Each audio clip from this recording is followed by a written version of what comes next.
Are Games Workshop determined to alienate all of their customers? In a change to scheduled programming, Dangerously Incompetent does miniatures. Not the alcoholic sort, the tabletop gaming sort. In the last couple of years, I've been getting back into tabletop miniatures, assembling, gluing them together, painting them up, and then playing a game with them. After an interregnum, that's a fancy word, isn't it? An interregnum of about 15 years, which was the last time Games Workshop really honked me off. And today they've done it again.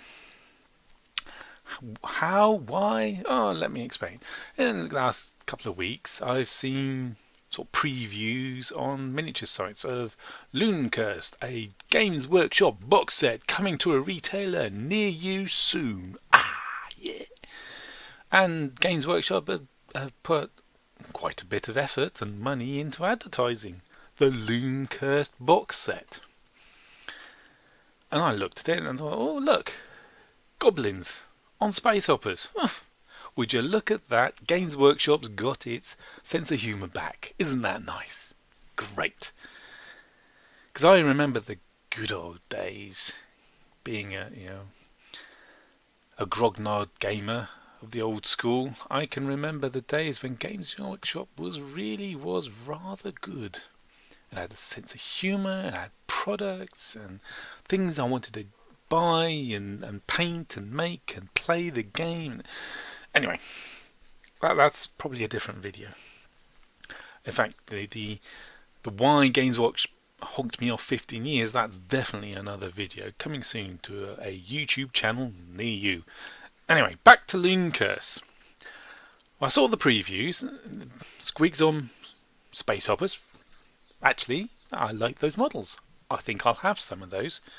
I won't be using them in the current Games Workshop game. No, I'm going to be using them in Kings of War, probably Kings of War Vanguard from Mantic, because more beasts and goblins and yeah, I'll have some of them. And I've had my eye on those Kurnoth Hunter models. Let's see if we can get some better pictures. There's the sold out online, splattered all over them. But you can see, goblins bouncing around on space hoppers. Sorry, squigs with the big teeth and everything.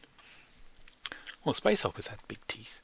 They were more regular teeth than the sharp, pointy things you see here. But same, so similar. And the other half of the models is these elfy, dryady sort of things. There's the Kurnoth Hunters up the top. And I quite like the look of those. I'm going to use those as tree herders, possibly. Yeah.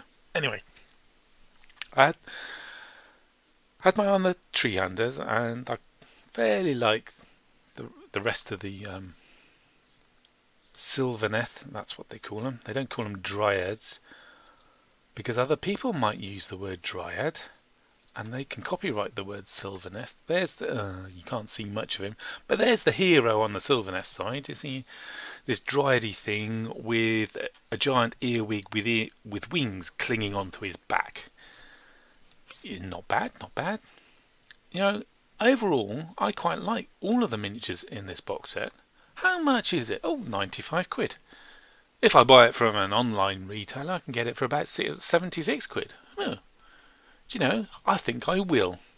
And then I'll branch out in my videos and do miniatures. I'll do an unboxing and review, and yeah, nice. Right, where shall we buy it from? An online reader.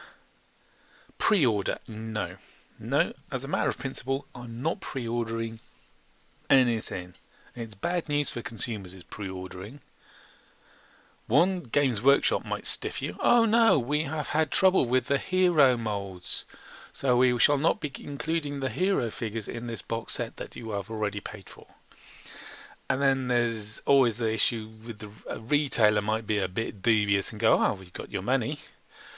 We'll deliver the box set. We've got a load of box sets, but we can sell them at a greater markup now. And we haven't got your set in where Games Workshop. There's a problem in delivery.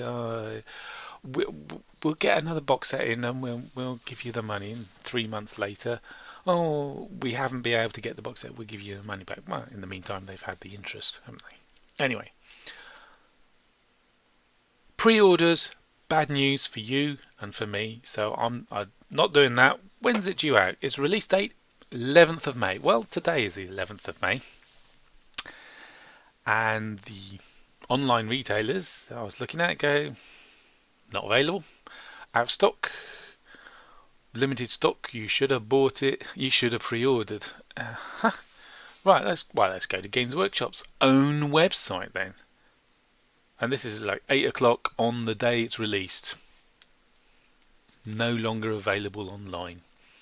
Might find it in one of the Games Workshop shops, but you'll be lucky.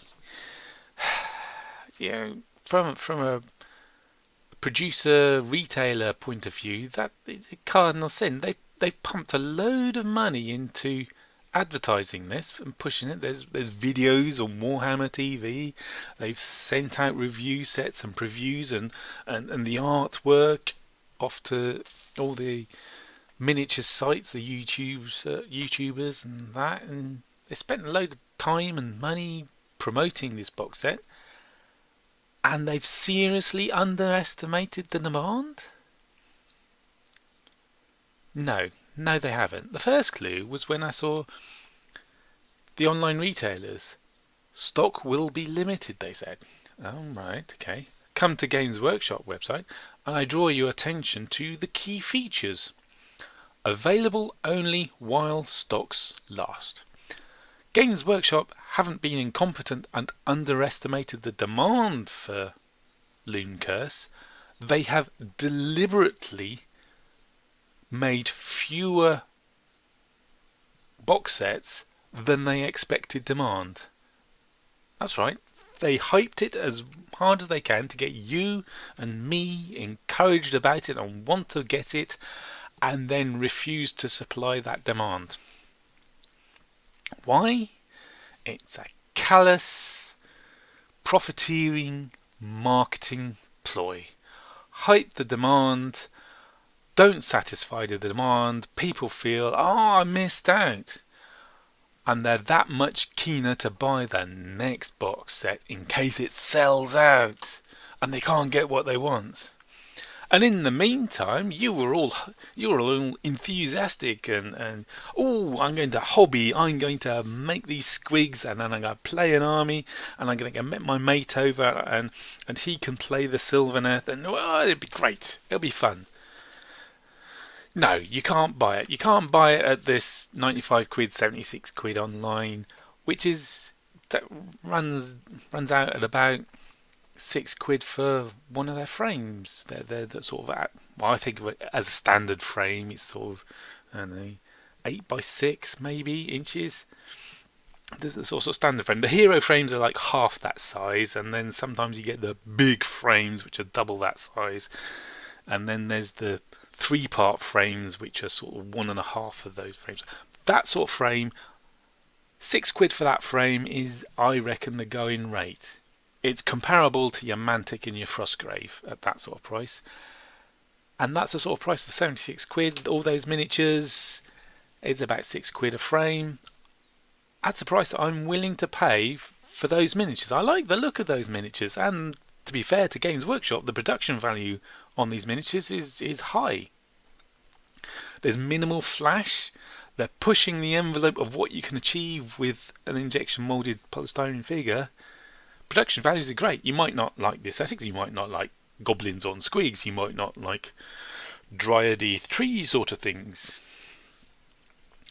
You might not like Games Workshop standard of having huge heads, heads that are far bigger than, on a human at any rate, heads that are way bigger than they should be for the body size. You might not like that aesthetic. But whatever your view is the aesthetic of the models depicted, the production values are good. And £6 a frame, that's the price I was willing to pay. I was looking forward to paying. I was looking forward to getting these things. But no, I can't. Sold out online because Games Workshops are relentlessly pursuing their aim of low volume, high value stuff. which is bad for the consumers, you and me.